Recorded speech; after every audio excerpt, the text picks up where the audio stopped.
Hey everybody, welcome to Do You Believe on ParanormalZoneTV. I want to thank you all so much for being with us tonight.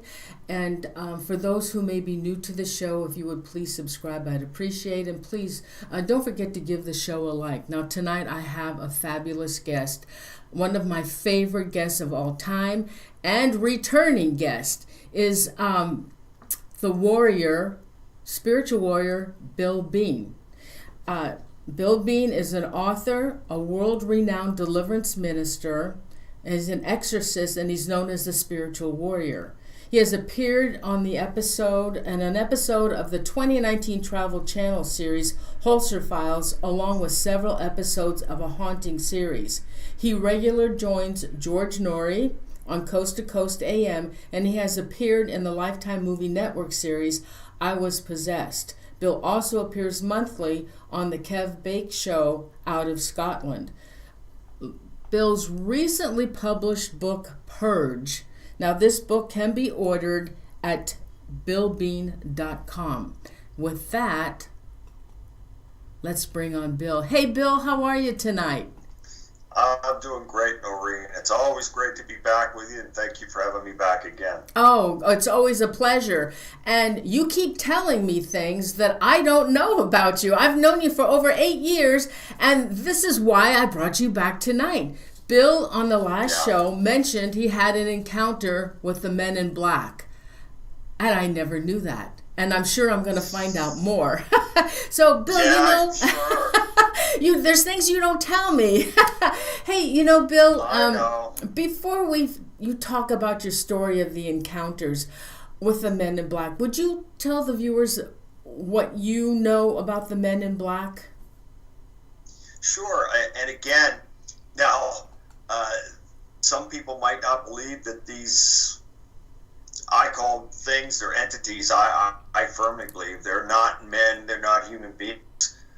Some people don't believe that they exist, but I can assure you, through my couple of personal experiences, they do exist. And they are, again, in my opinion, not human. Secondly, I think they work in conjunction with the paranormal, supernatural world, especially when it comes to UFOs and so-called alien beings. So these entities dress up in black suits, and they sometimes wear black hats and black glasses and have very pale, chalky-looking skin. And they talk in a robotic manner. And they have been around for a very, very long time. Probably that we know of in the mainstream since 47, Roswell, but I think they've been around much longer than that.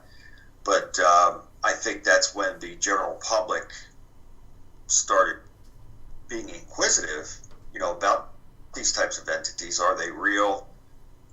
Who are they? Where do they come from? Why do they show up in these types of situations where there has been a sighting or sightings or an experience with UFOs and even Bigfoot? So it's all tied together, Norene. The paranormal, supernatural world is very much connected to UFOs, Bigfoot, Sasquatch, the saw-bait creatures. They're all interconnected. And I think that these, and I really don't know why these entities come to the people, other than, I guess, to intimidate them into keeping quiet. Mm-hmm. In my case, I guess the first experience that I had with one of these entities was in 1997. Mm. And this took place after having this, it was at least 7 feet tall, this entity, alien-looking thing appearing at the foot of my bed.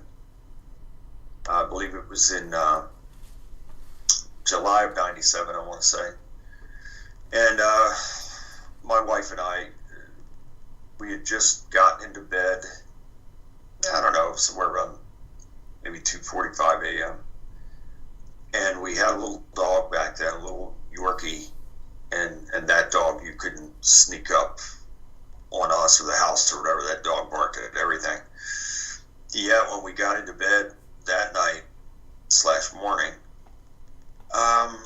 it was very unusual because I'd noticed that my wife had fallen asleep, just like instantly. And the dog had a little dog bed on her side of the bed, so it was by her side of the bed. And my side of the bed, the left side of the bed, was closest to the window. And her side of the bed was closest to the bedroom door. And so I started drifting off. She was already gone. And as I was drifting off, I heard this very loud popping noise in the room. Just a tremendously loud pop. And it was startling. And I was wide awake then. I'm like, what in the world was that? And I found it very interesting that my wife, who's a very light sleeper like I am, remained asleep, and the dog also did not even move or come out of sleep, which was highly unusual because, again, the dog would bark at any little noise. And so I jump up, I turn the lights on, I look through our apartment. I don't see anything out of place, but I know something has happened because that was a loud pop, and it was right near us in the bedroom. So I come back and I turn the lights out, and I lay back down, and I try to go back to sleep, but I can't because I know something is there. And so I would close my eyes and find that I was opening my eyes every few seconds after closing them. And this went on for quite a while. Then I remember looking down, and we had at the foot of the bed, about, I'd say probably 6-8 feet away from the foot of the bed in the corner, we had a TV, and it was like a TV stand there. And there was a VCR, this is 1997, it was a VCR, which had a clock on it. And I remember looking down at that, and I saw the clock was 4:01. And then I look again, and I couldn't believe what I was seeing. This, again, it had to be at least 7 feet tall. It was glowing like a greenish, yellowish color. It had very long, skinny arms and very long and skinny fingers. It had the big black eyes.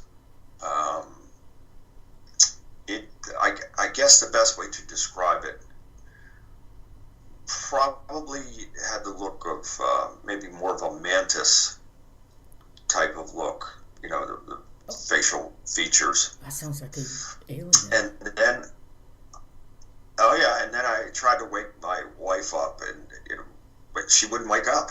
The dog wouldn't wake up. It was just surreal. And so here I am, and this thing is at the foot of the bed, and I remember it taking its left hand and wrapping around my right ankle. I'll never forget the coldness of those fingers in that hand, Norene. I'll never ever forget it as long as I live. Oh, wow. And so then I felt paralyzed after that. And it turned me over on my left side. And then I blacked out. I don't remember anything until I woke up someplace else. And I was someplace else. I have no idea what time it was, where I was. But I was someplace else. And I'm sitting in this seat. It reminded me, without really knowing the answer, it reminded me of like sitting in the back seat of a car. I'm not saying that I was in a car, but that's what it reminded me of. And to my left was this man in black. And black hair, black suit, chalky white skin, slick back hair, didn't have a hat on. didn't have glasses on either.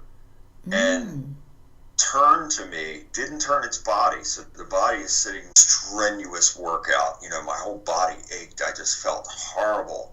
And so that was the first experience with a man in black. And then I want to say probably maybe 1999, I had a lawn business, and I had gone over.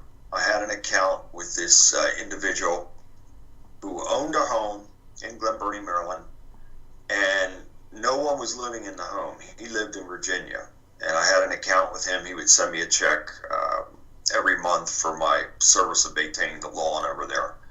So I go over there one afternoon, and I noticed when I pulled up, there was a white utility truck with no markings on it, parked next to the pole. There was a utility pole right in front of this guy's house.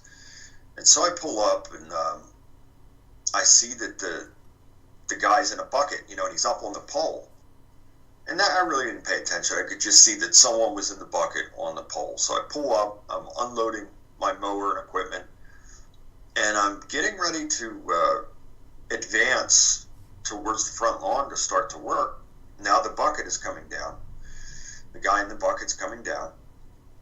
And just as I'm like even with the bucket, because I'm headed to start cutting the front lawn, this guy comes down, and he's got the thickest black glasses I've ever seen in my life, and chalky white skin, black hair. Now, interestingly enough, this being, I do not believe it was a man, not for 1 second. This being was dressed in like camo, like army fatigues type of stuff. So military type of garb. It was a green t-shirt and camouflage pants.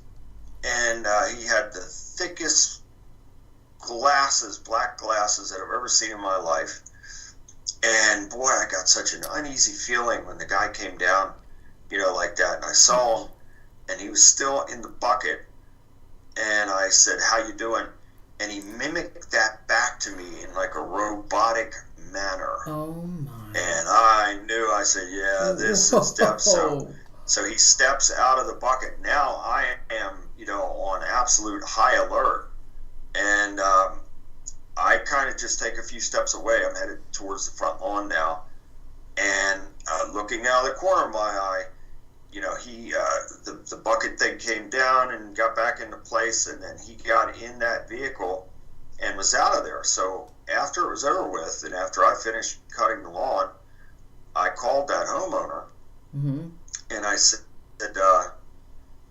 you know, an interesting thing took place. You know, there was a guy in this utility truck up on the pole, and he says, "Well, I don't understand that because I don't have any electric on in the house or anything." So the man didn't have any power whatsoever. No phone, no electric, nothing in the house. But yet this entity, you know, is up in the bucket, and then when I arrive, comes down. So these things have taken place. I mean, I've been under, as crazy as all of this may sound, I assure you and all that are watching and listening that it is 100% the truth. My life certainly has been a stranger than fiction type of life, that's for sure. That's for sure. And I've been under surveillance, not only by these types of entities, but by military types as well, since 1995. And that has entailed having my phones tapped and being followed by vans and cars and helicopters and small planes. I mean, this sounds like absolute crazy talk, but it is the truth. I have this stuff on video. I've videoed some of this footage with the copters and other things. Just unbelievable. I had a guy come to me one time, and he said, "You'll never see me again. I'll never talk to you again. Just letting you know, you're under surveillance out of Fort Meade, NSA. They are surveilling you constantly." Never saw him, never talked to him again. So that's how bizarre this has all been, Norene. And again, I think if not for God's covering and protection over me, they'd have killed me a long time ago. And it is by the power of God that he has kept me alive and that he has put me in a position as a spiritual warrior to help people. But rest assured, and make no mistake, and there's no bones about it, I've had just about every type of paranormal supernatural experience imaginable. Oh, I believe it, Bill. Oh, I certainly believe it. Okay, so what I want to know is this has been going on since 1995, you said? Okay, what were you... this type of surveillance, yeah. But this is when this whole thing started. What were you doing, Bill? What were you doing? Well, it actually started in 1970. I would say that this has been going on. This really, when you really think about it, and I think you've seen this picture, Norene, the picture in 1969 when I was 3 years old. It's a Polaroid photograph that was taken by either my father or mother. And it was supposed to be a photo of just me standing in front of these bushes. And in the photograph, it was as if a dimensional doorway was opened, because in that photograph, you see all these different types of beings. It's like this lion head over top of my head. There's a gray alien about 3 feet tall standing to my left. There appears to be what it looks like a Bigfoot creature to the left of of that, and all these other different faces. It was as if some type of doorway opened, and all these entities came into the picture at the same time. And so really, that was 69, and yet there was another photo taken in 68 of my sister and I. I was 2. She was, I want to say, probably 11, and it's Christmas time, 68. We're seated behind a toy piano. She's to my left, and then to her far left is this giant black hooded thing. It had to be at least 7 feet tall. And so that was the first known photo. And I discovered that in my mother's personal photo collection, long after she had passed. I discovered that in 1995. Found all these bizarre photos. So this really has gone back to at least age 2. And it is all very much tied together. So here's the best way to summarize it all, in my opinion. I feel that before I came into this world, God had designated me for an assignment, and that assignment was to be this spiritual warrior to help people. And so if that's true, then the devil knew that there would be such an assignment on me, and I think that he had set out to try and destroy me from the very beginning, to keep me from getting to where I'm at right now. And so I suffered greatly as a child, as a teenager, and even as an adult, going into my adult years, and been in many life-threatening situations, and God spared my life and saved me so many times over the years. And again, it was for this reason. I look back on it now and I say, yeah, it makes sense. I couldn't be here now in helping people had I not been there. So it's all part of the journey. I had to suffer those things and experience those things to be able to relate to people. So if somebody says to me that they're having these types of things, I can say, yeah, I understand it. I've experienced it as well. So now we have common ground, and we can, there's a trust that can develop because the person knows that I've been there. Otherwise, if I were the biggest scholar in the world and the smartest guy in the room all the time, but yet if I'd never had the personal experience, well, there's no way to come together with a victim.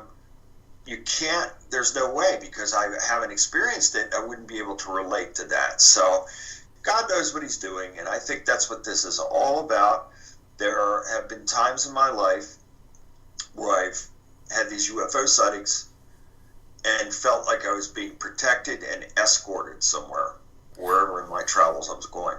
Other times, I felt like my life was in danger, and that has happened many times over the years. But again, God has kept me protected through it all.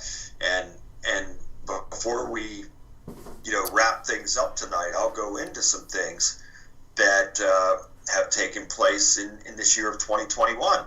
And I've had some divine experiences and sightings, and then some other sightings that I thought, wow, I think that's evil, and I would bind and rebuke and cast out and command it to depart.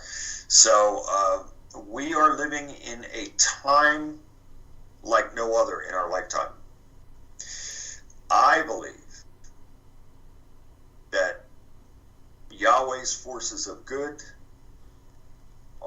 are getting and have gotten into place for this great and terrible day that's coming, and the devil has his demonic forces in place as well for this great and terrible day that I believe is coming sooner than later.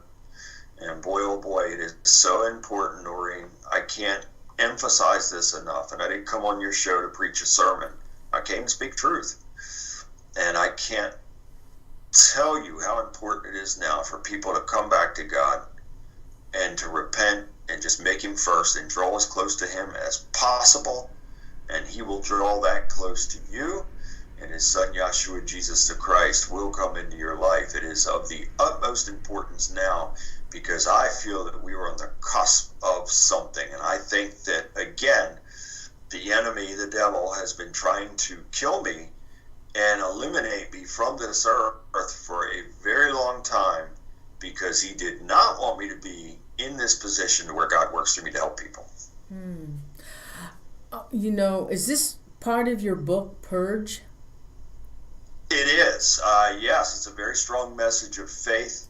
It is also a guidebook, too, Noreen, that I give people step-by-step guidance on how to connect with God, how to come back to God, and how to maintain that relationship with God through these specific prayers.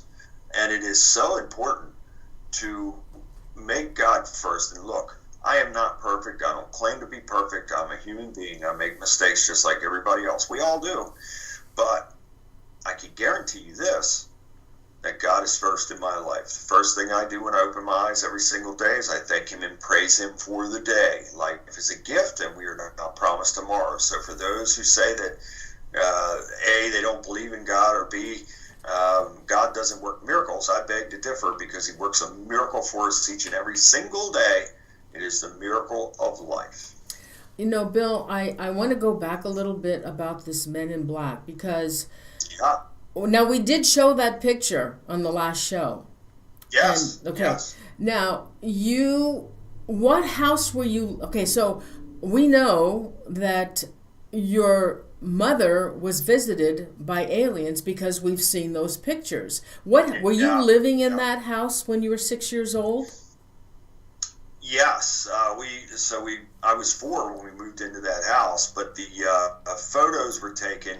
That first photo with the black figure was taken in 1968. I was 2 years old, so that was in the Linthicum house. That was the house before the Herondale house. And then also the next year at age 3 at 69 was at the Linthicum house. So this was going on long before, moving into that house in Herondale, Glen Burnie, Maryland. So this goes back to what I was saying before, that now I think this has been on the family, both sides of the family, for many, many years, and it could go back to those 2 relatives that conjured up those demonic forces. And it's just been so many tragedies and so many hardships for the family on both sides over the years. And once I became a spiritual warrior, I actually was binding and rebuking and breaking all those family bloodline curses. And so by the power of God, it stopped in the way of tragedy. Although I will say this, I believe it was about 6 months ago, one of my cousins, I have very little family left, Norene, most of them are gone, but one of the cousins that I did have left had basically, it's a miracle she lived as long as she did, and it's so sad, and God bless her. She was a nice person. She had a good heart, but she was just a drug addict. And so she was found dead in one of these vacant drug houses in Baltimore. And very, very sad. And so she had lived most of her adult years as a drug addict. And when people get into a mindset and an addiction such as drugs, it is so difficult. It's not impossible, but it is so difficult for a person to break that because their mind becomes conditioned to it. So it becomes an everyday part of their life, and just like I'm telling you how my connection is with God and how I don't waver in that, a drug addict does the same thing with their drug. They'll do anything to score that drug, and that's what they live for, and that's what they look for. And it's so sad and unfortunate. There have been cases that I've been involved in and clients that I've had that were addicts that God worked through me to free them from it. And I'm just overjoyed, so thankful to God for it. And then there have been others that they wouldn't become free because they didn't want to become free. I've had some tell me that they love getting high or they love drinking, and that's just all there is to it. So if the mindset is that they are not going to break free from that and don't have any intentions of breaking free from it, well then God's not going to lift a finger. And why should he? I mean, this is free will. We are operating on free will, and this is why there's a devil in the first place. He's the adversary of mankind based on free will. So very sad, very unfortunate, very unnecessary, and very sad and very tragic. And she was the youngest of 3 children, and her other 2 siblings died in the same way. Oh my God, no, that's terrible. Yeah. Horrible. Oh, that's terrible. It is horrible. And I'll tell you, I could have went down that road myself, because in my younger years, after the tragic deaths of my mother and grandmother, 2 months and 2 days apart from each other, well, then I quit school, lied about my age, quit school in the 8th grade, went to work for a construction company, and I was suddenly working with some hardcore men that were drinking and using drugs. And I started doing the same thing, and I hung out with the worst of the worst people. I grew up on the streets. Most of those people are either dead or in prison. I could have very easily have been there myself. And it wasn't until I decided that I couldn't, I just didn't want that life. And I really asked God to help me. I asked him to take it from me. I didn't want to drink anymore. I didn't want to use drugs anymore. I didn't want that lifestyle anymore. And I asked God to take it from me, and I kid you not, he took it from me. Not only did he take it from me, he took all the urges. I never had an urge for any of that garbage again, and I see it as my mortal enemy.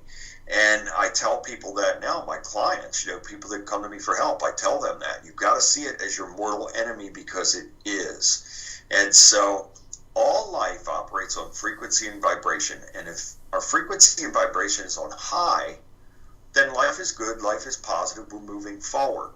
But if we're on low, life is horrible.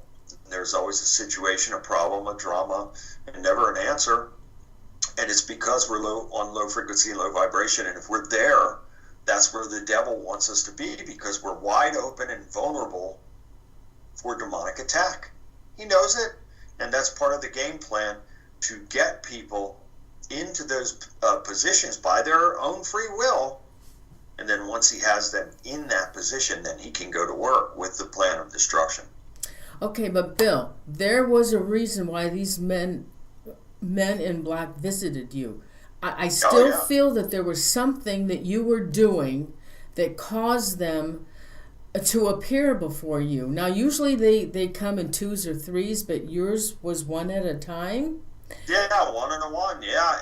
And I understand this. Again, back in that time, so my first UFO sighting was in 1977 with my family at that house. So it was out in the backyard over the ravine in 1977, and other families were out in their yards as well watching it.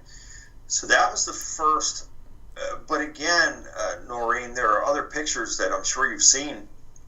The picture of my mother in 1975. Oh, yeah. So the UFO thing, the sighting was in 77. 75, she's got the alien beings in the photograph with her. 74, there was another photograph with another alien-looking being in it. So this really goes way, way back. So this has been going on for a while. So I will say that in 1995, for whatever reasons, I began having frequent sightings, and I wasn't seeking these things. They came to me.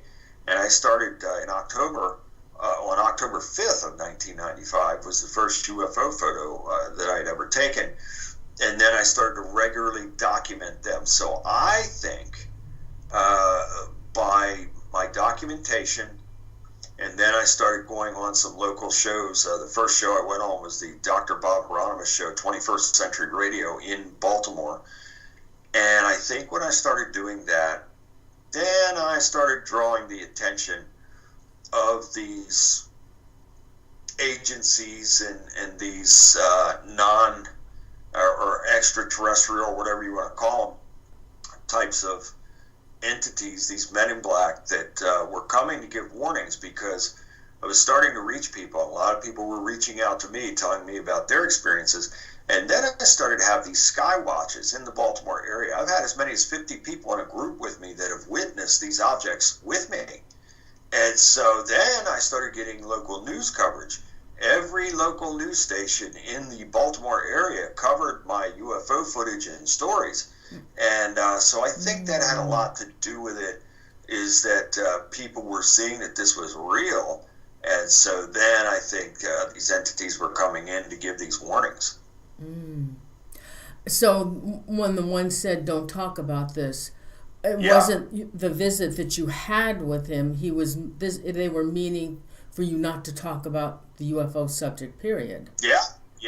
And I mean, I'll never forget how it was just robotically, robotically, the way the head just turned like that. And it was such a sinister look. And I just had an awful feeling, like skin crawling type of feeling. And, for that thing to turn and turn its head, in that robotic type of manner, and then say that, you would have had to have been there to see it and hear it for yourself to really understand what I'm trying to relay in this account. But boy, I'll never ever forget it. Wow. Have you had any more of these visits? No, but I will say this. I have at times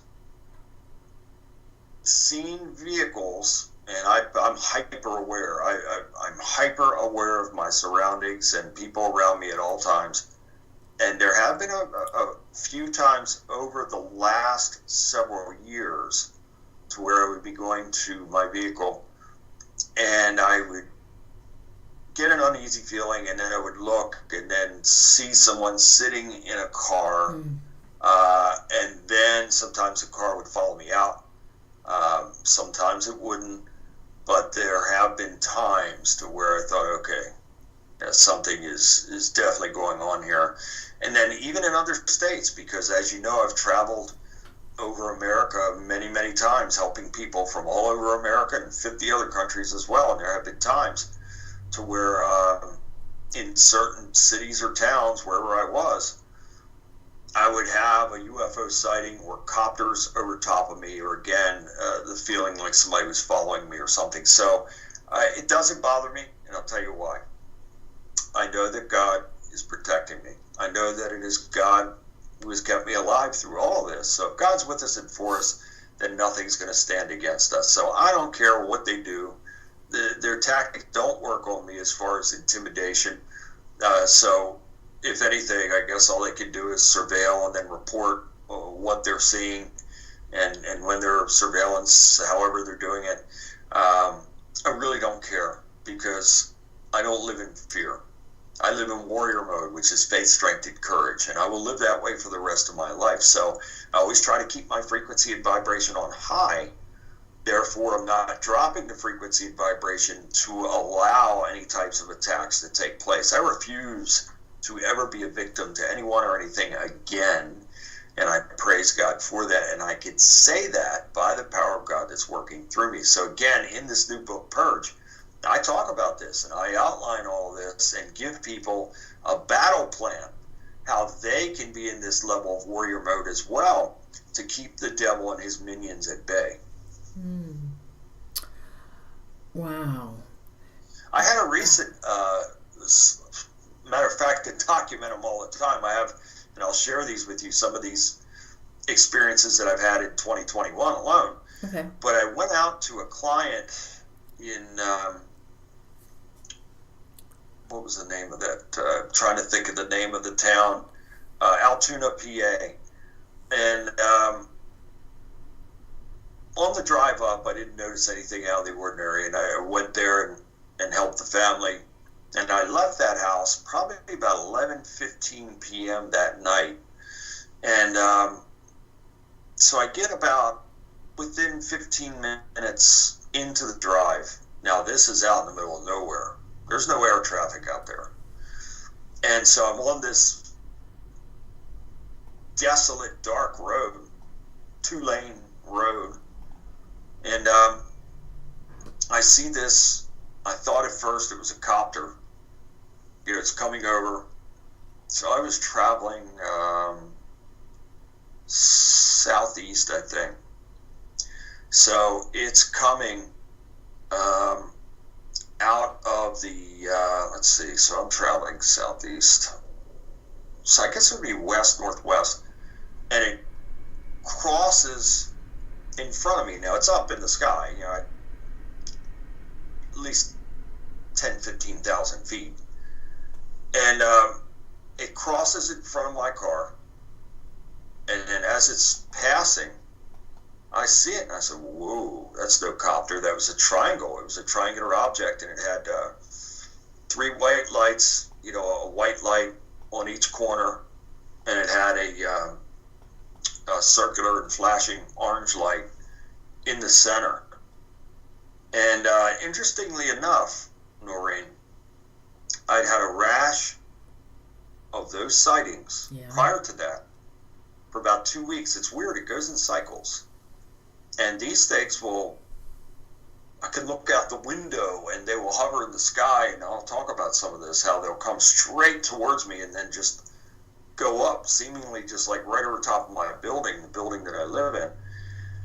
And so this will go on for anywhere from 2 weeks to 2 months, and then all of a sudden it stops. And as of now, for the last 2 weeks at least, it has stopped. I have not seen any of these triangles or even the copters. And I mean, this copter surveillance, when they started up, it goes on several times a day, and I document it. Every time I see a copter go by or come close, I will document it. Sometimes it's like 4 or 5 in the morning when they come by, or could be 3 in the morning, could be 1, could be all different times. And they will come by, and they will come very close, and sometimes they're so close that it rattles the windows. Oh my gosh, but why? Why is this happening to you? Yeah, all I could say is that they must know something about me that I don't. That's all I could say. Again, I know that God's chosen me to be this spiritual warrior to help people. There's no doubt about that, and I thank him and praise him for it. And I know the devil has tried to stop that. He may still be trying to stop it. But there could be even more to this, that there's something that they know that I don't know. I truly don't know the answer to it. Maybe God will reveal it to me someday. But whatever the case may be, I'm just thankful. I am so thankful that God loves me and that God has protection over me and keeps me safe from this. I remember several other cases. One in St. Louis a couple of years ago. I was helping a family there. And I came out, and this was in a very bad section of St. Louis. And I came out, I was in like one of these row homes. And I came out, it's probably, I don't know, might have been 1:30 a.m. in the morning. I come out, and there it is, this copter right over top of me. As soon as I come out of the row home, and I get in, I rented a vehicle, I get in the vehicle, you know, I'm heading back to the hotel. And that thing was right over me. And this is what they do. They will stay right over me. I have hired drivers. One time in New York, this is on 42nd Street and Broadway. I had a client there go in. I hired this driver. He took me in because parking in New York is a nightmare. That's why everybody takes taxi cabs, because it's a nightmare to drive and it's a nightmare to park. And so I hired a service out of Secaucus, New Jersey, So I parked my vehicle there, and they took me from Secaucus, New Jersey, into Manhattan. And so the guy lets me off. I go in. I'm helping this client, and the whole time I'm hearing the copter over top of the building as I'm helping this lady. I hear it the whole time. It's circling around. So then everything's over with. I come out. I call the driver. As soon as I come out of the building, there's the copter. The driver pulls up. I get in the vehicle, and we're starting out of the city, and the copter stayed right over top of us as we were going out and going into New Jersey. And then when you went into New Jersey, did they fly away? Just faded off then. Wow. So it's just absolutely astounding. I could, and I have some of this on video and photographs, so it's not just, you don't have to take my word for it. I have the footage. And there were times also, I worked years ago, I worked for a CEO of this big company, and I was like a driver and did bodyguard work for him as well, and also detailed their vehicles. And so I'm out in the parking lot one day, and I'm detailing a vehicle. Now, interestingly enough, where this business was located was within miles, just a few miles of Fort Meade, NSA. And every time I went out there in the parking lot to detail the vehicles, this copter would come over and just continuously circle me, and I would take video of it. And I mean, they would come down low, Norene. They would point their nose towards me and come down. So they were making it known that this was about me, and this was intended for me. And boy, oh boy. If not for my faith, I mean, just those types of things alone could drive a person insane just through the fear and paranoia of a situation like that. Bill, you know, I think there are things that you don't know that has happened to you. And that's why this is going on. Have you recently had any, or within the last couple of years, any loss of time that you can't recall, you know, that you've lost? No, not that and believe me, I am hypersensitive to all those things because of everything that I've experienced. So I can't say that I have had any of those experiences, you know, in recent years, especially since becoming this spiritual warrior and drawing close to God. However, I recall another time in 1997 to where I did lose time. It was after going on this Dr. Bob Hieronymus show in Baltimore that I was contacted by this pastor down in Virginia. So I go down there, and he was telling me that he was having all these sightings and landings on his property. Why I wanted to go down there, who knows? I wasn't a spiritual warrior then. And so I go down there, I guess, to investigate it. And the next thing I know, I'm sitting, so this residence was located at Skyline Drive, you know, that area, Harper's Ferry area from Royal Virginia. That's all Skyline Drive. And so his backyard faced this, the mountains and this valley. And so the next thing you know, I'm sitting in this chair, and all these people, there were probably 5, 6, 7, 8 people present at the time. They're all surrounding me. And I went into like this trance-like state. Now again, at this point in time, this is 1997, I am not the spiritual warrior then. I'm an experiencer. So I was very much still a victim, not a victor like I am now. And I felt like I was somewhere else. So it was almost like being in a trance. And I could see that this disc craft had landed in the yard, which was at the edge of this valley. And then all of a sudden, I'm aboard this craft, and I saw many different types of entities on that craft. The tall Nordic-looking, blonde-haired beings, the grays, reptilians. All together? Yeah.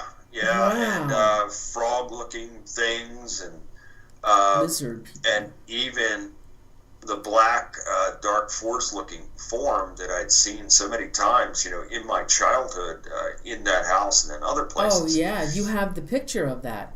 Yeah, and so, again, what an experience. And then I felt like when I saw that thing, I was propelled back out of the craft. Now, they said that I was out of it for like 30 minutes. And so now I'm back to, and I started feeling very, very ill.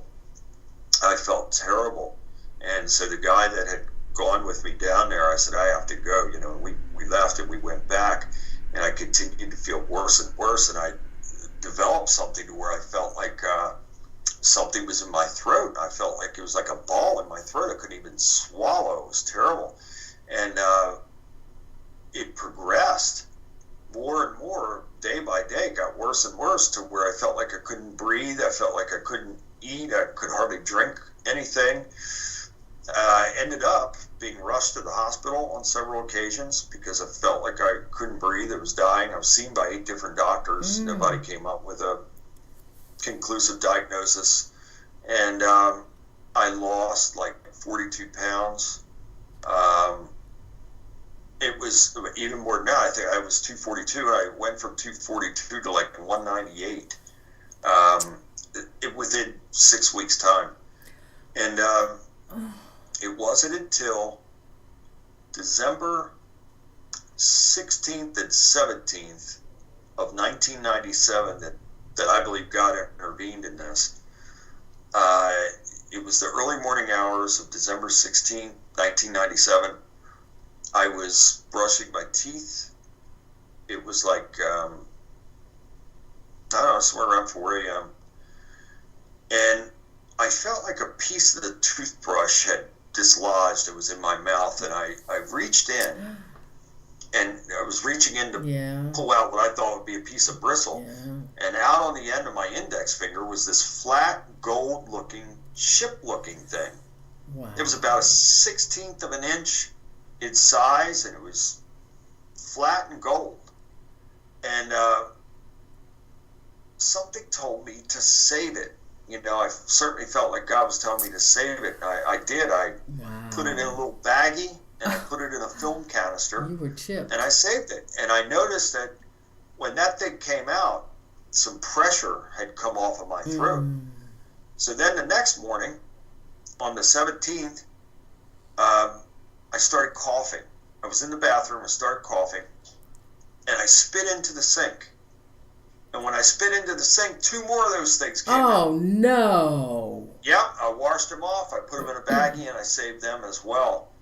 And then all of the pressure. So whatever those things were, when they came out of me, my health was restored. So I believe that God worked a miracle for me and got them out of me. Okay. And then I started coming back to normal again. But I'm telling you, I felt like I was dying. There's no doubt about it. I mean, I can't describe to you how bad I felt from July of 97 up until December, midway December of 1997. I suffered like that. And I'll never forget it. I'll absolutely never forget it. And I believe that God worked a miracle for me in getting those chips out of me. Oh, my God. So I could live. Well, they put those chips in you. That's why your throat hurt. Yes. Now the thing is, you might have, Bill, you've been abducted by aliens and probably other family members as well. And you probably in your body somewhere have a chip that you haven't found. Eventually you may find it. I've talked to other guests that have been abducted that they found the chip in their body as well by accident, and that's probably how they're finding you. They're finding you through that chip. You'll never lose them until you find that chip. Well, again, I praise God for everything. I don't worry about who they are, what they've done, why they do it. I could care less. And I thank God and praise God for keeping me safe. And another thing I got to tell you about, and to your point, is 2 more things. One, I was asked to be on a TV show in Tucson, Arizona, and I want to say it was 1999. It The show was called Off the Record with Ted Lohman. I flew out there. I'm on the shuttle bus because I flew into Phoenix, and now I had to get on this shuttle bus and go from the airport from Phoenix over to Tucson, and that's Interstate 10. And so I'm on the shuttle bus. I don't know, there's probably 20 people on that bus with me. And I don't know how it came up, but somebody asked me what I was doing in town or whatever, and I started to share why. And all of a sudden, now, Norene, I'm sitting on the right side of the bus against the window. And as I'm talking, and I had the attention of the whole bus, so we're all, they're all asking me questions and all this stuff. And as we're going down Interstate 10, I would say probably at 65, 70 miles an hour, something hits the side of the bus, right where I'm sitting on the outside. And it really hit it with tremendous force. Boom! And so the bus driver stops, pulls over to the side of the road. We all got out. Everybody on that bus got out. And we looked.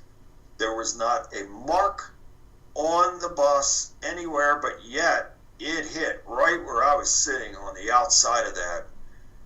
And when we got back on that bus, everybody was silent and didn't say another word to me from that point to Tucson. Wow. And then another time, in, I want to say, probably 2001, I was working 3 jobs at that time. And I was working nights in a bar as a bar bouncer. And I had gotten home very late. I never got to bed, probably 4 or 5 a.m. I get home, take a shower, go to bed, wake up the next day, and I look at my left forearm, and I had all this bruising on this area here, and it was inflamed. Oh my gosh. And then you could see something protruding out of my skin. You could literally pinch it. Oh. I went to my doctor. He's no longer with us. His name was Dr. Kenneth Kochman, and he was a friend of mine. He knew all about my experiences, and I went to him and I said, "Look at this." He could not believe it. He took his fingers and he pinched it like that and said, "What? I've never seen anything like this in my life. I got to get you set up. We got to get you over to get this X-ray and find out what this is." So he sets that up. The day I go over for the X-ray, on the way over there, the thing is suddenly gone. It's gone. It was totally gone. No. I go in for the X-ray. There was nothing there. The thing was gone. There was nothing there. I'll never, ever forget it. But Dr. Konchman, my wife, friends that I worked with at the bar, all could take their fingers and pinch that area of whatever that was. So it was something there, and it was sticking out of my forearm and then suddenly just disappeared before the X-rays. Are you sure it didn't move to another part of your That's body? what I'm thinking, that it probably, however they could do that, which is far beyond my understanding, is perhaps, and I've heard this with other people as well, that these things somehow they can move them, or they have some way in there of being able to move, out of the area. So, yeah, I'll never forget that. I won't forget any of this stuff.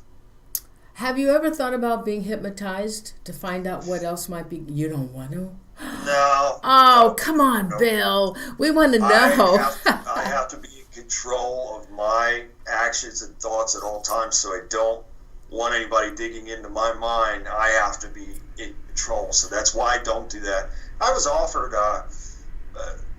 many times for that, and then one time a TV show, they wanted me to do that on TV. On TV? Oh, that, no. Said, No. But I mean, for your own curiosity, and to have them recorded, just a private session to find out what else is going on with you. There's something that these aliens, there's something that you have, or, I mean, they probably do this to a lot of others, but there's something probably about you, why they're always following you. Well, and the chips, you may have another chip in you, which I wouldn't be surprised as to why they're finding you. It's just amazing, Norene. It really is. And I mean, no matter where I go, I could sit here all night and tell you about sightings, when I've gone to different parts of the country to help clients to where these objects will turn up, and or helicopters. It's just absolutely mind-boggling. I mean, there are times that I'll give you another, for instance. Okay. I went to help a client in St. Thomas in the Virgin Islands. That was maybe 2018 or something like that. And the area where I was, there wasn't any air traffic. I mean, I got to the airport. One of the family members picked me up from the airport, took me to my hotel, which was nearby to where their residence was. And I didn't see any air traffic at all. So I go to the hotel, get myself together, take a shower, and get everything situated. The family member comes back, picks me up, takes me to their home's like a compound, and so I get there, and God works through me to perform a spiritual deliverance over the family, the home, the property. That case was UFO related, in that the lady of the house had actually seen a UFO. She was on her balcony, which was overlooking the ocean and mountains and all this stuff. And this UFO comes, and then this entity comes out of the UFO, and had sort of been with her and the family ever since. Anyway, God works through me to help them. I go back to my hotel.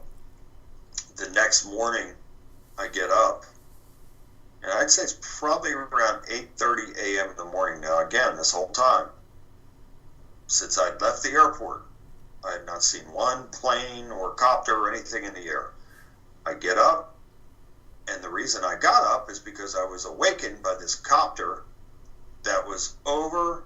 So I was on a high floor in that hotel. It was like a resort hotel, and I was like on a very high floor. And I was awakened by this copter that sounded like it was right outside of my window.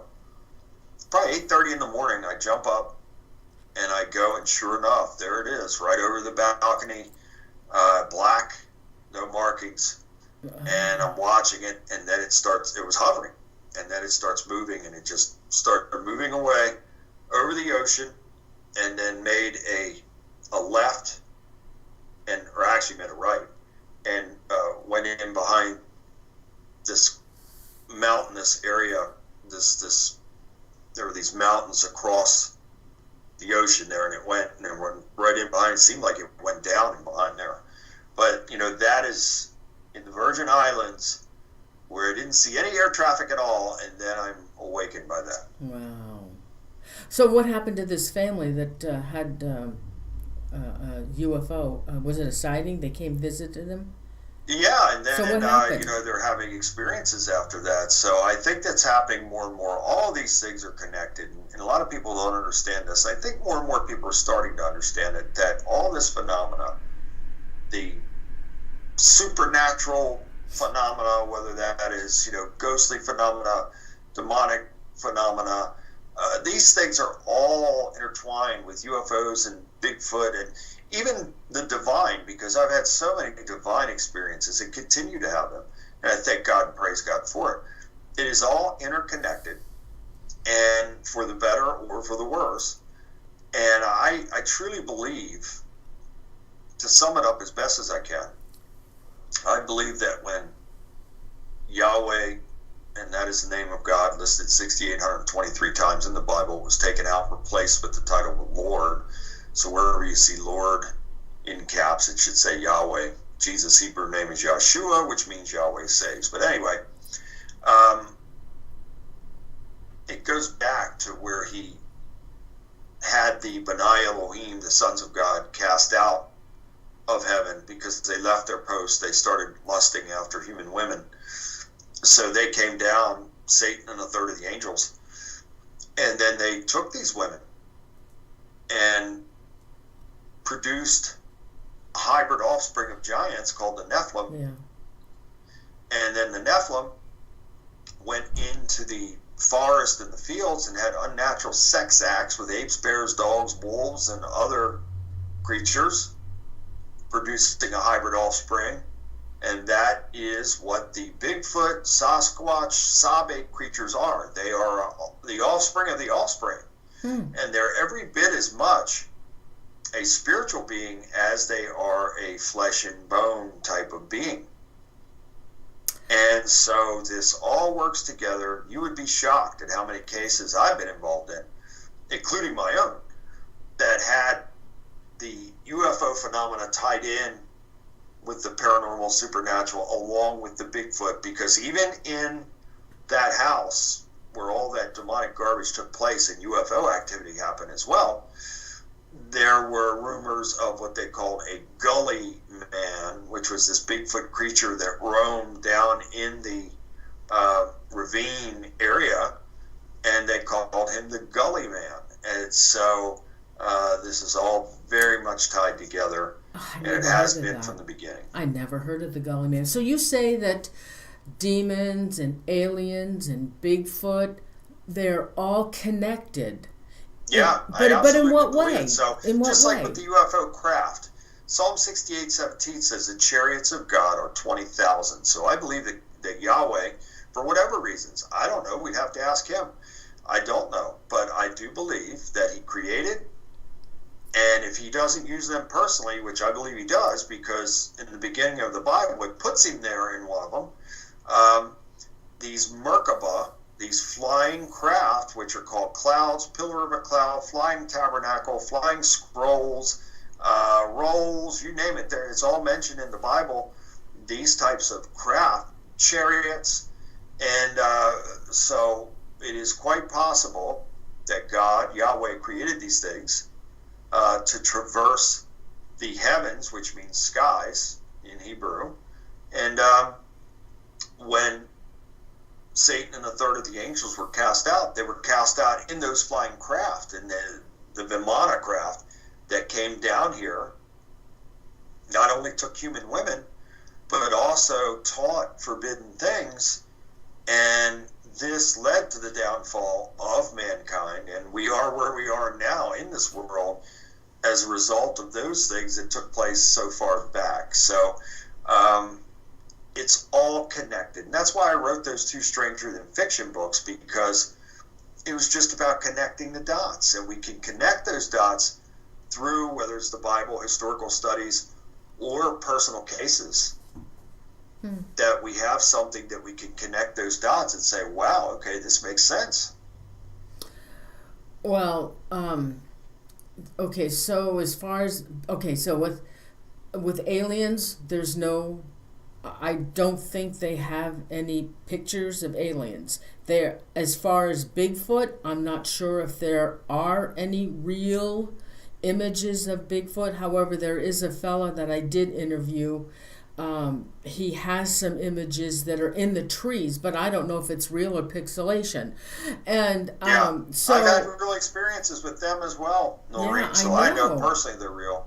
Okay, but nobody has any real pictures, I don't think, of them.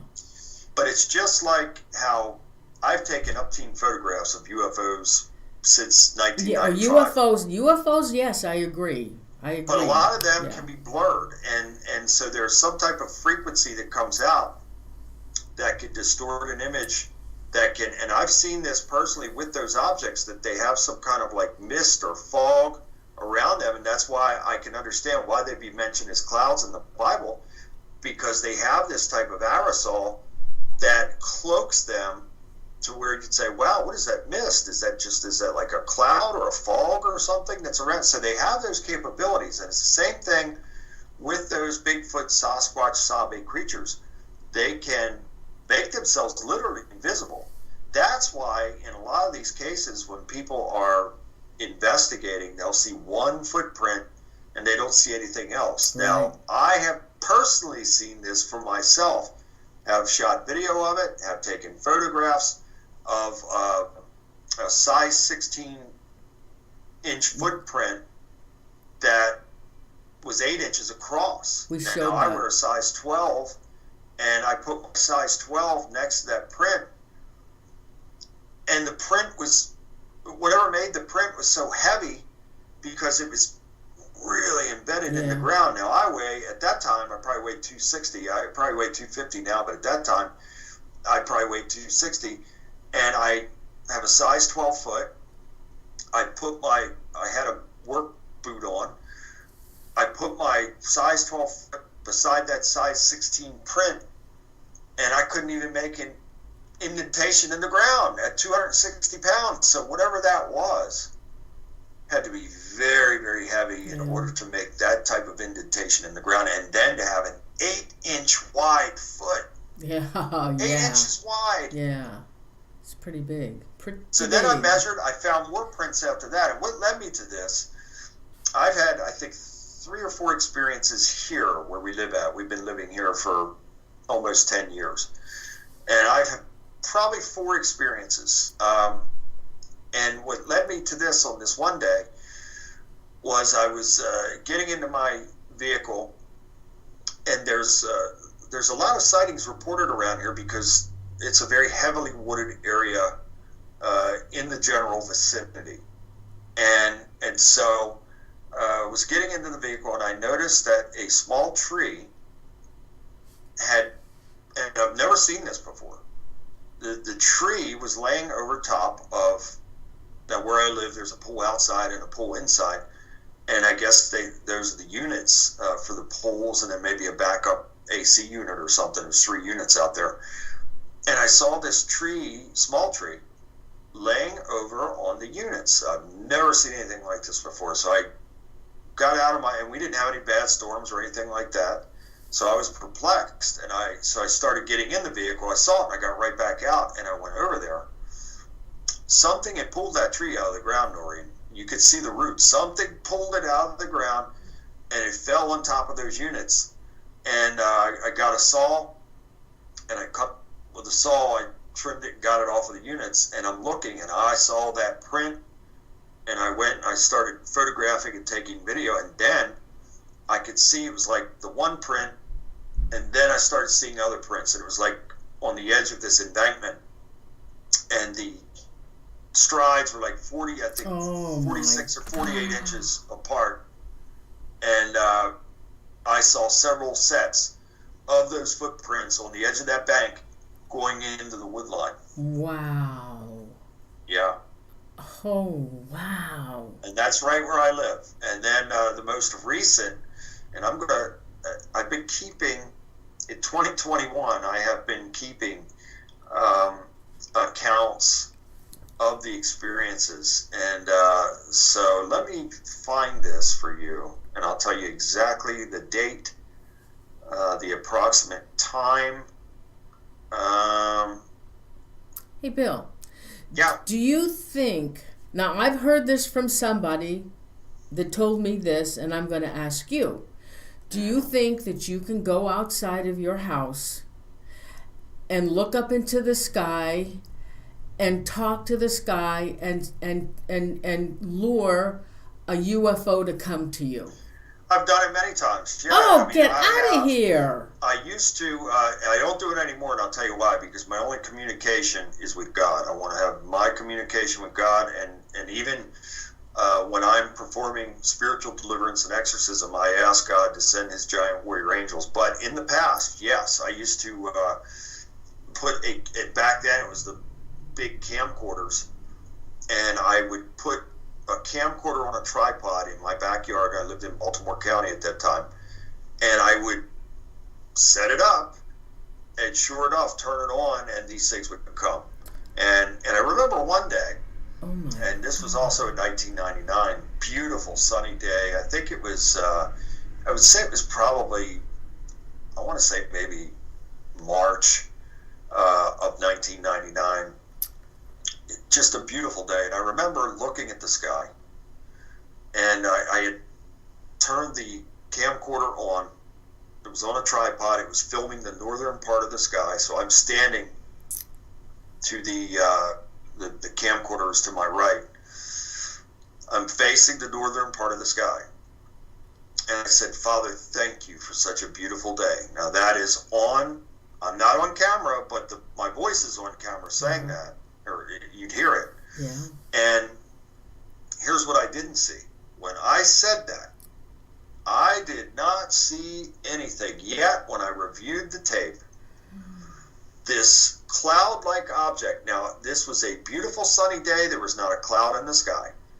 And on this day, right after I said, Father, I thank you for this beautiful day, this cloud-like object starts coming out of, I'd say it was probably west-northwest, and it was banking. And it comes, you see it on the camera, and it comes, and then it centers in the sky, right in front of me. I did not see it. It was right in front of the camera, in the sky. It hovered there for several seconds, and then it broke up into 5 white balls and went back to the north, and then just vanished. Wow. No kidding. So... Yeah. Somebody else told me the same thing, and so that's why I wanted to ask you. Holy again, cow. I've had as many as 50 people in a group with me that have seen these things with me. I have had coverage from every news station in the Baltimore area. I even had, I believe it was Channel 11 News came out and did a live interview with me on one of my sky watches. And so it garnered quite a bit of attention in the area.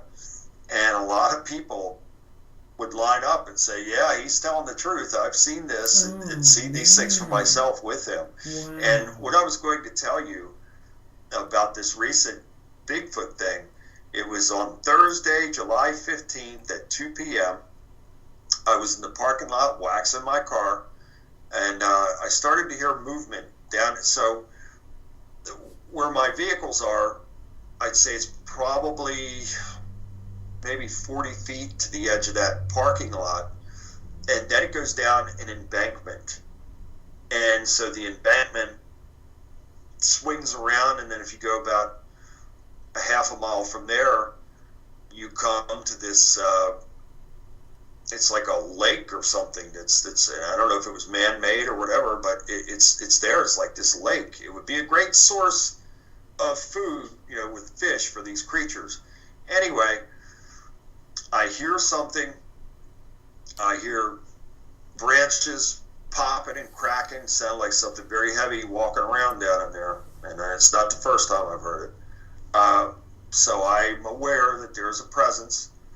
And so I continue to do what I'm doing. And then all of a sudden, I hear clack, clack, clack, clack, clack.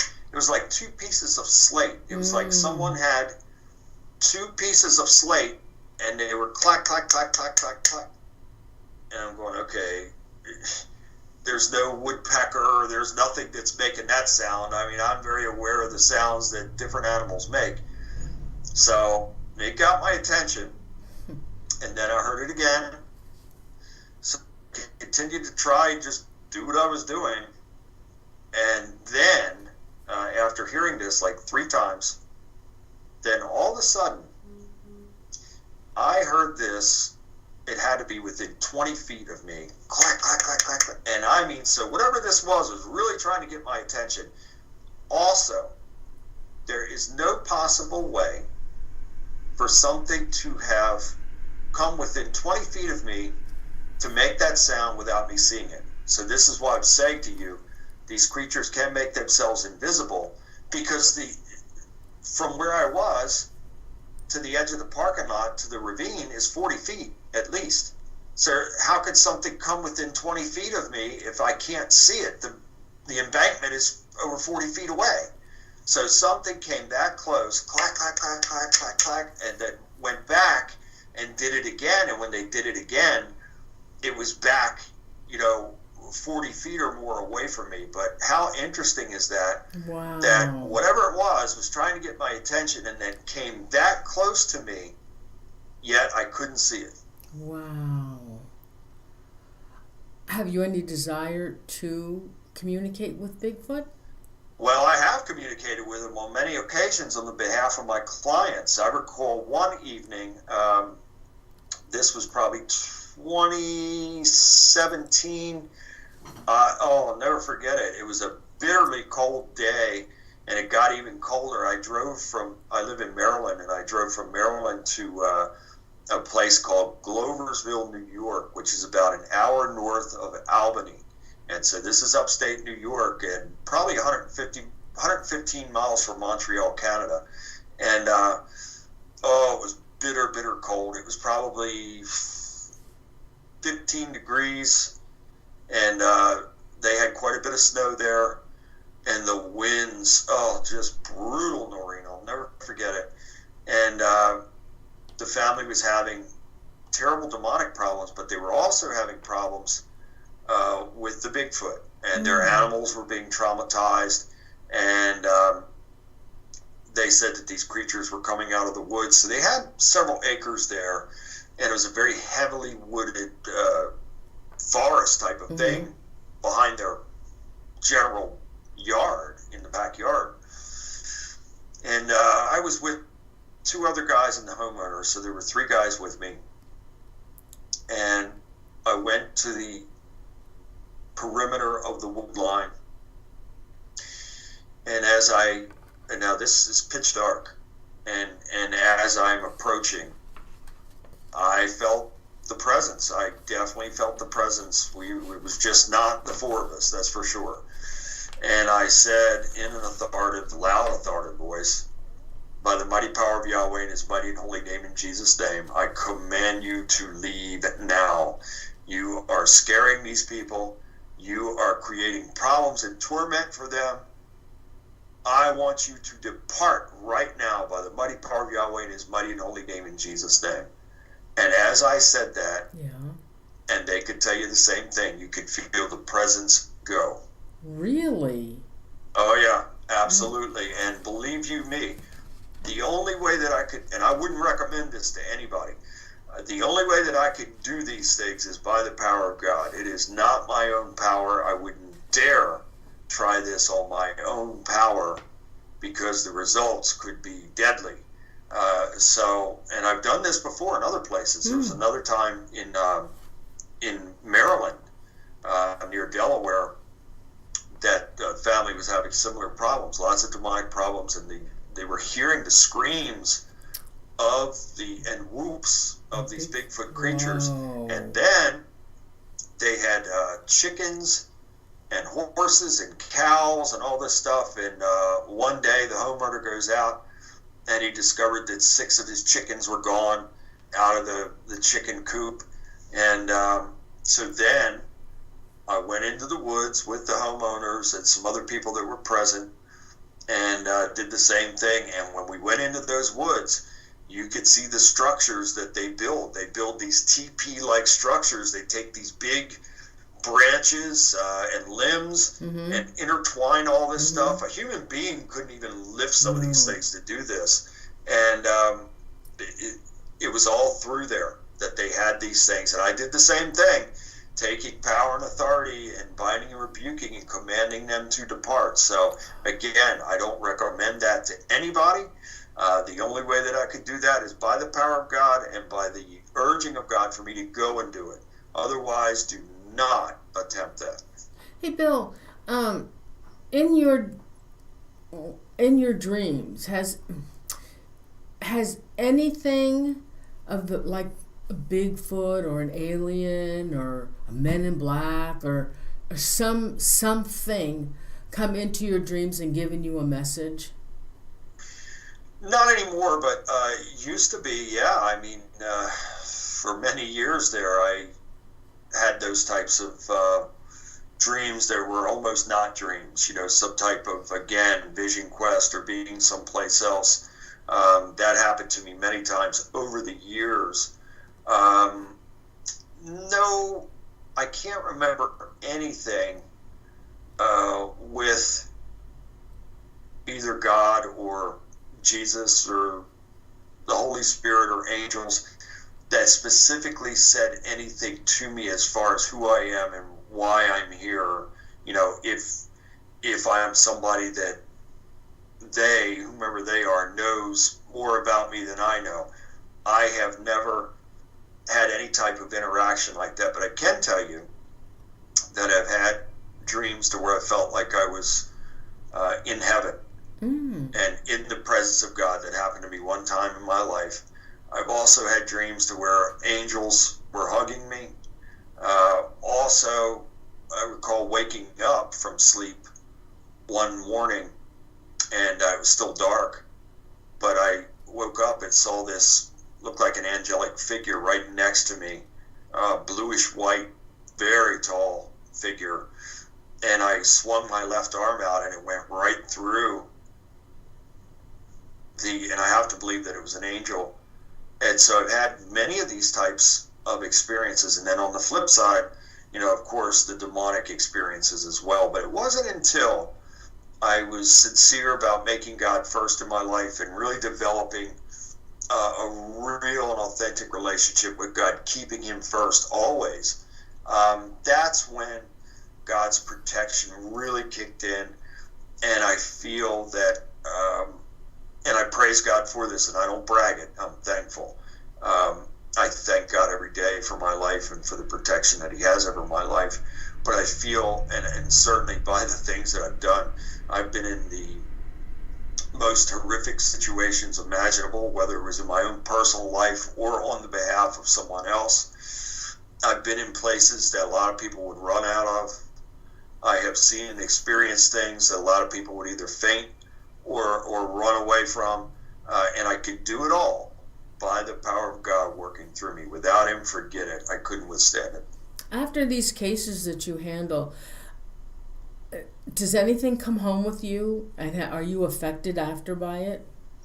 No, and I thank God for that, and it is because of my consistency in my relationship with God. So I have a certain order and a certain thing that I do and a certain way that I go about these things. For instance, tonight and every night, I normally don't get to bed, you know, between 5 or 6 a.m. every morning, and I don't care how tired I am. I say a spiritual warfare prayer before I go to bed, and then a daily victory prayer. That is without fail. And even if I'm traveling, if I'm in a hotel room somewhere, I'm doing the same thing. I am absolutely consistent and nothing. I wouldn't care what happened, how tired. There have been times, Norene, that I've been so tired that I fell asleep here at the computer, you know, answering messages. But waking back up before I go to bed, you better believe I'm going to say that spiritual warfare prayer and that daily victory prayer.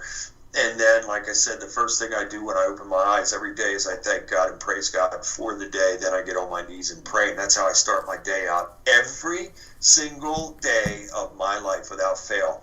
I don't care what the situation is. I don't care what the circumstances are. God comes first, and He will always come first. So if we can do that, then we're keeping everything in perfect order, and God will bless us so much because of our commitment to Him. He won't force us to do anything. We have free will. He gave us free will. We're free to make our choices. But there is a devil, the adversary to mankind, based on our free will. That's why he has the position as adversary to mankind, because mankind has free will. So God delights when we come back to Him and when we're sincere and making Him first and keeping Him first in everything. And again, doesn't mean I'm perfect, because I am not. I don't claim to be. I do the best that I can do, and I try to be the best that I can be each and every day of my life. And I try to be consistent in that. And in return, God has transformed my life from being a victim and having so many horrible experiences into a victor and having a life that I wouldn't trade with anybody's life on this planet. I'm very, very thankful to God for everything that He's done, for everything that He's doing, and for everything that He is going to do. And so that's how I live my life.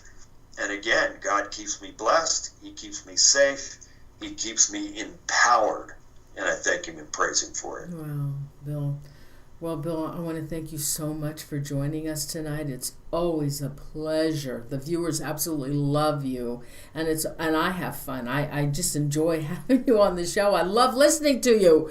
I can listen to you all night long. I'm looking forward to coming back, and I hope the next time we could dig into the new book, Purge. And I'm really happy and proud of this book, Norene. And this, again, is something that God put on me to do, and I obeyed that. And I think this is the 9th book that I've written, and I really believe out of all the books that I've written, I think that this is the most important one. Let's see, do I have audio on this? Yes, and everybody, this book can be purchased at thebillbean.com. You can purchase that, and his other books are available also. I believe they're on this website as well, and also, yes, also the collection on Amazon is there. Bill, yes, I'd love to have you come back. Now, I know this book was just released, but would it be too late to have you back like in January? Would that work? Yeah, let's do it. Yeah, and then we'll come back and we'll talk about this, and who knows, by then I might have another one too, so we'll talk about this and the other one. I'm sure I just let God control all of that, but I'll tell you, Noreen, I'm really, really, and I'm going to say this. Yeah. Yes, you can get the books at BillJBean.com. I will sign it, send it out to you personally. It's great to sell a book, wonderful. But I feel so strongly about this that if you are in a position that you cannot afford to pay $20 for this book, and you're broke, and you're having financial problems, send me an email, and I will send you a free internet PDF copy of it. Oh, that's really nice of you. That's really nice of you. I think it's important for people to know this information, Noreen, and it is very important now, especially the times we're living in, that people really arm themselves with the power of God. So, again, what will this book do for people? I can do to help people. So what will this book do for people, Bill? This book is going to lift people up and empower them. So it talks about, obviously, the spiritual warfare aspect of things, but it also talks about depression, grief, addiction, all these things. So I have, written about all these topics and how they all tie together and how it all really boils down to a spiritual matter when it comes full circle. And so it's a very important book, a very empowering book. And I say that the book Purge is food for the spirit, and it truly is. Okay, now another question. Is there anything else you're holding back that you haven't told me about you? There's probably so much, Noreen. I mean, I stay so busy that I don't often have times for reflection. But when I start writing books, then some of this information comes back to me, and I think, wow, I do write in Purge, and I wrote about this before in my other book, The Connection. I wrote about how when I was a little boy, I skipped school one day, and I decided that I was going to go to the Herondale Mall, which was right there where I lived, just several blocks away from where I lived. And I went into this place called the Toy Barn, and I came out, and I was trying to kill time because I didn't want to go right back home. I didn't want my mother to know that I didn't go to school. And so I go in behind the Toy Barn where they had the dumpsters and all that stuff, and I go there, and this grungy guy, I don't know if he was homeless or whatever, he was back there, and he said, "Hey, come here, kid," and all this kind of stuff. To make a long story short, he ended up robbing me. I had $25 on me that I was supposed to turn in for some kind of candy or something, and so the guy robbed me of that, and boy, I'll never forget it. That was another time that I felt like my life was in jeopardy. And another side note on that is that in that very same place, not too long after, my cousin Mike Zonick, who's no longer with us, he and a friend were being chased by a gunman. I don't know if it was some kind of drug deal gone wrong or whatever, but they jumped into the dumpsters right there, and that gunman shot and killed my cousin's friend right there in that very dumpster where I got robbed. So it is just so amazing how these things come together and how God has protected me from so many life-threatening situations from childhood even into the years of being this spiritual warrior, to where people have tried to shoot me and stab me. Oh, and no. And tried to bite me and spit on me. All these types of things I've endured since becoming this spiritual warrior, going to help people. Wow. Bill, thank you again so much for being on the show. Thank you so much for all that you do, and God bless you, Bill. And I'll get a hold of you. God bless you too.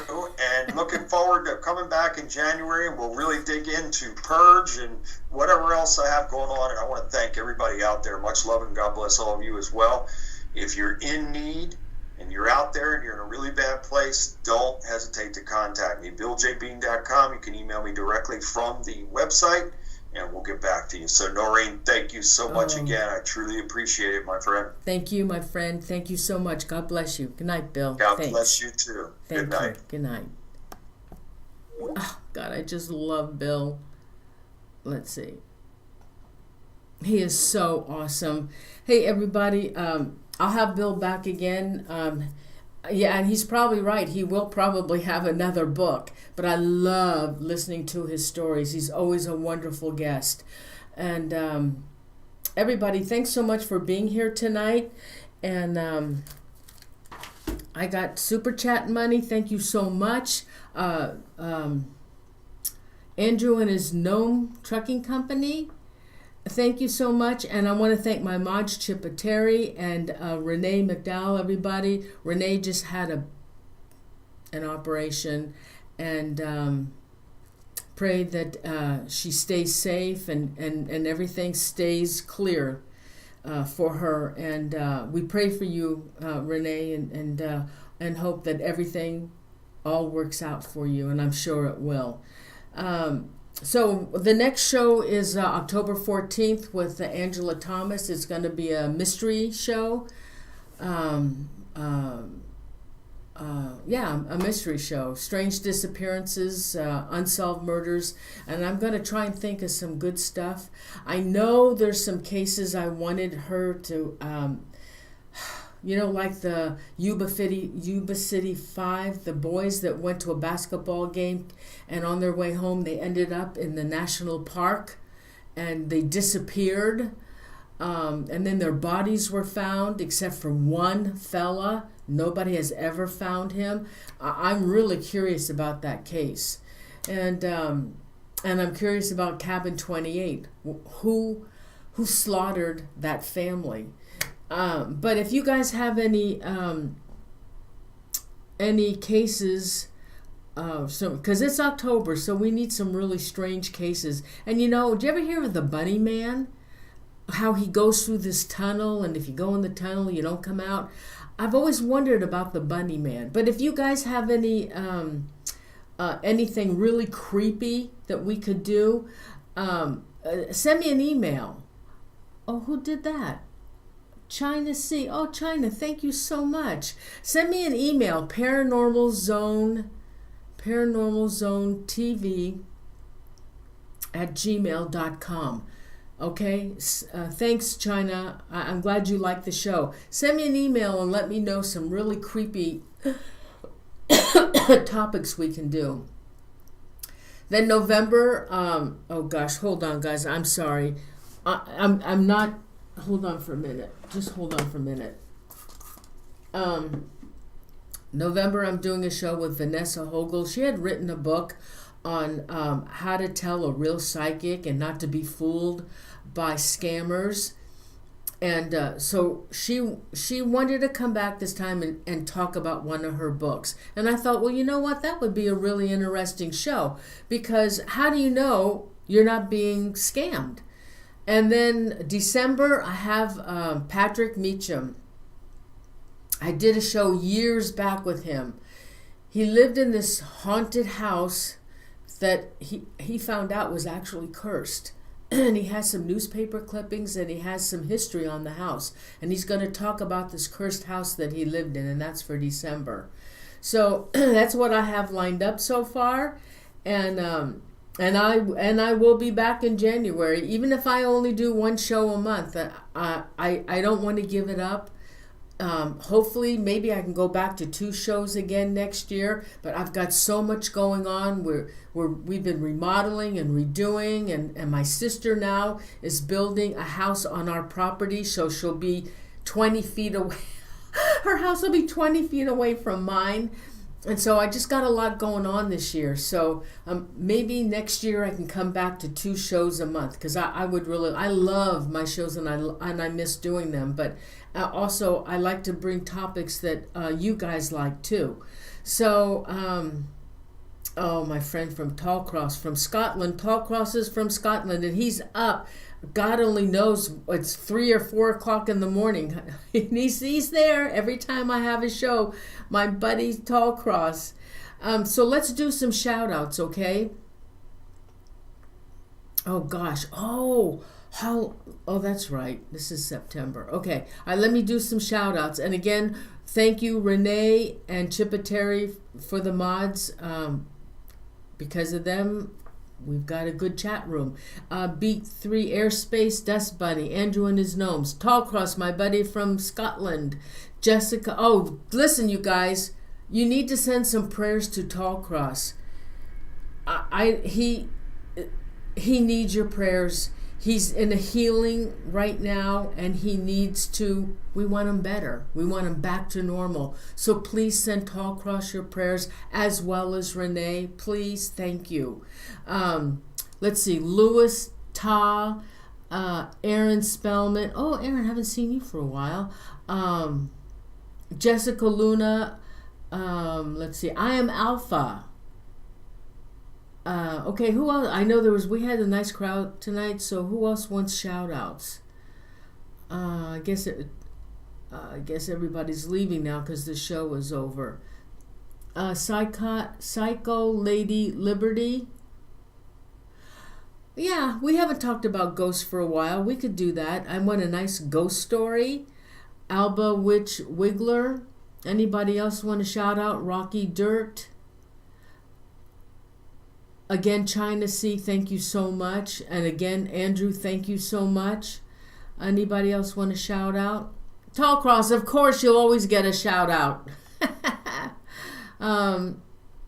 Okay, Matronista, Davy Jones. Oh, okay.